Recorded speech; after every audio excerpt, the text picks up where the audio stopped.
I begin with this inconclusive story, a mundane modern mystery, because it raises the simple question of how we interpret our world. In particular, how do we explain occurrences that don't easily fit our everyday understandings of the way things work? When we ask who or what turned on the television, we are intimating that there is a living being or animated force interacting with us even though we cannot see it. We may visualize this force as a monster, or a spirit, or a ghost, or a shape-shifting animal. In Japan, such a force, and the form it takes, is often called a yokai. And yokai notoriously take many different forms. They are commonly associated with folklore, and with small villages or old cities or deserted mountain passes. But they have also long-populated literature and visual imagery. Today, they're found throughout Japanese anime, manga, video games, movies, and role-playing games. Particularly in these latter formats, they have crossed oceans and continents to become part of popular culture in countries far from Japan. So, what is a yokai?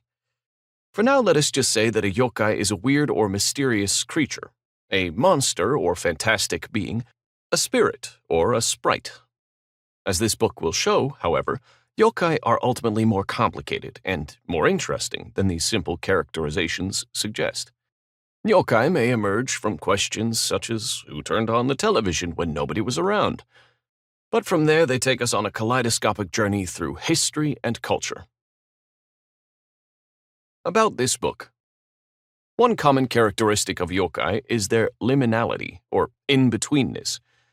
They are creatures of the borderlands, living on the edge of town, or in the mountains between villages, or in the eddies of a river running between two rice fields.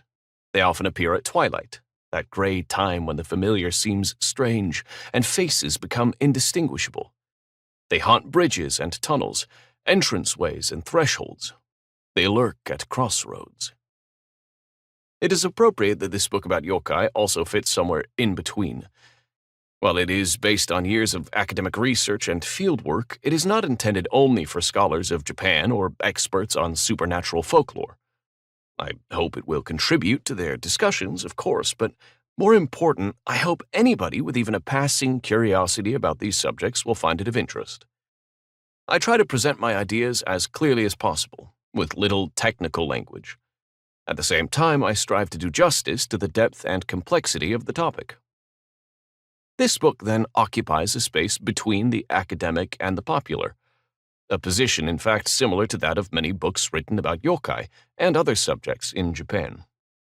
While Japan has a long tradition of publishing highly academic monographs with small print runs, many scholarly books, particularly about popular subjects such as yokai, are also published by commercial presses and available at bookstores throughout the country. A diverse, well-educated public regularly consumes serious works on history, archaeology, folklore, media, literature, religion, and even philosophy. This book is situated at a crossroads between cultures,